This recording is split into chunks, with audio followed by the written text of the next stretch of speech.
สวัสดีทุกคนมื้อนี้จอยจะมารีวิวเถียงนาให้เบิ่งตามคำขอเด้อเมื่อวานจอยเห็นมีคนคอมเมนต์มาบอกว่าจะรีวิวเถียงนาให้เบิ่งแน่เถียงนาจะเป็นแนวไหนมีอย่างแดสันมันสิพามาเบิ่งทุกคนมันฝนตกบ่หยุดเลยเด้ฝนตกมา2 มื้อ 2 คืนแล้วเด้ออยู่บ้านจอยตกมา2 มื้อ 2 คืนแล้วบ่หยุดเลยจะว่าสิอันสิขุดบ่อยังก็ให้แล้วก็บ่แล้วสิขุดอันเฮ็ดสิสร้างมันที่นอนกินลมชมวิว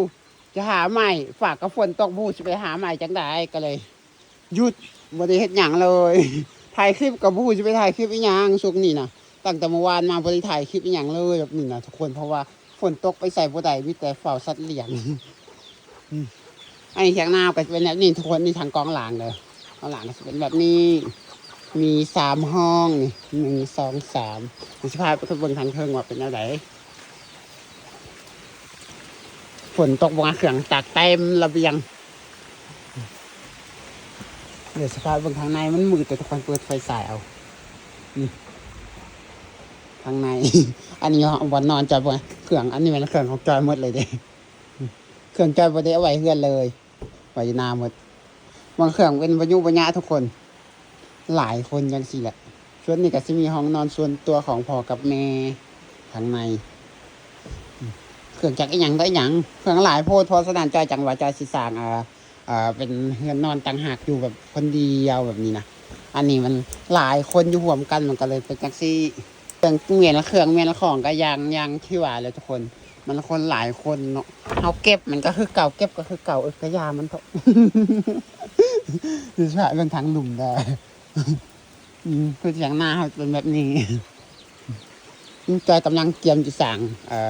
ที่นอนอยู่หันเป็นส่วนตัวแบบห้องของจอยส่วนตัวแบบบ่ต้องให้ผู้ใดไปหนุ่งมักอยู่แบบนี้คนเดียวนะทุกคนสงบดีอันอยู่หลายคนอย่างนี้รู้จักเอามานาได้แต่ไปเฮือนบ่ได้เพราะว่า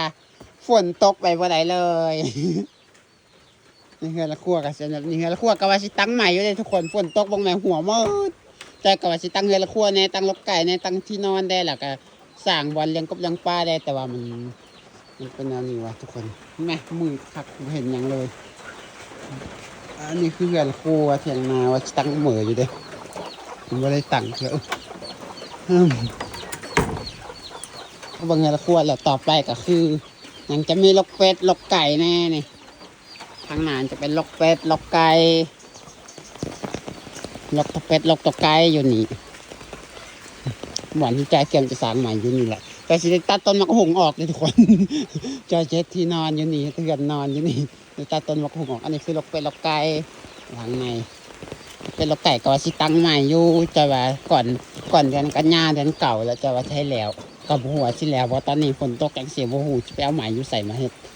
ฝนตกแกงเสียเลยไปสั่งจะไปเอาใหม่ใส่มาต่อมากันฟังนี่ทุกคนเป็นแบบนี้เชียงนามันก็ใหญ่เติบอยู่เชียงนาก็คือเฮือนคือเชียงนากับบริเวณนั่นดอกเฮือนกับบริเวณใหญ่อันนี้ก็คือห้องน้ำนี่ห้องน้ำของเฮาอันนี้บ่อนแถวจุบขี้จุบเหนียวมานี่อันนี้ห้องน้ำ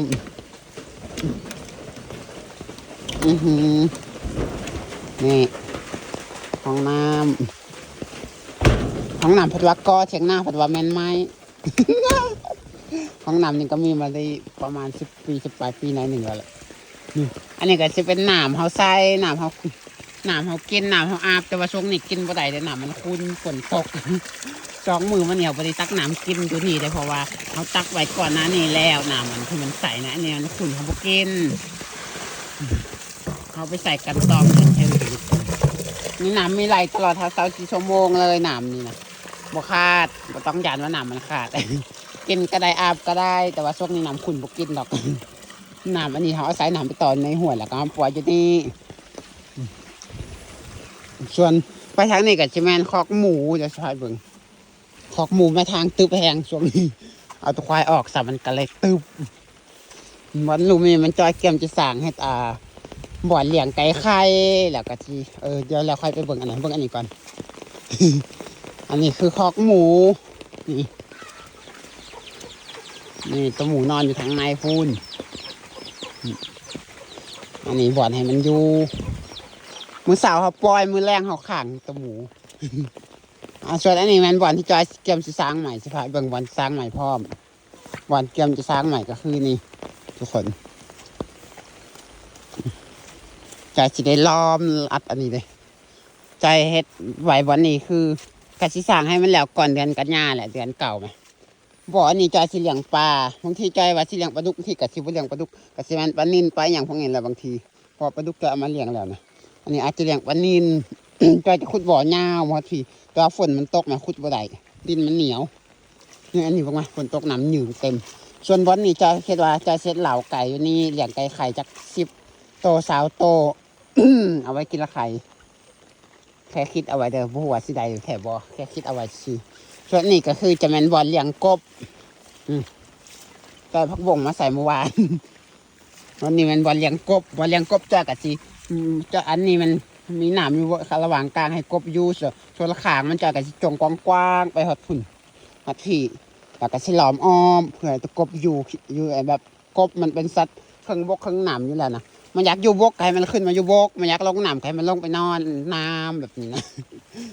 ส่วนอันทางหน้าเนี่ยปลูกผักส่วนทางข้างฝั่งเหนียวก็จะปลูกผักข้างฝั่งนี้ก็จะปลูกผักใส่ปลูกมะพริกมะเขือส่วนนี้ก็สิหลอมอ้อมตามทางอันนี้ก็ไม่แค่นี้แหละทุกคนรีวิวเสียงนาก็มีแค่นี้แล้วพบกันใหม่คลิปหน้าเด้อเวลาบ๊ายบาย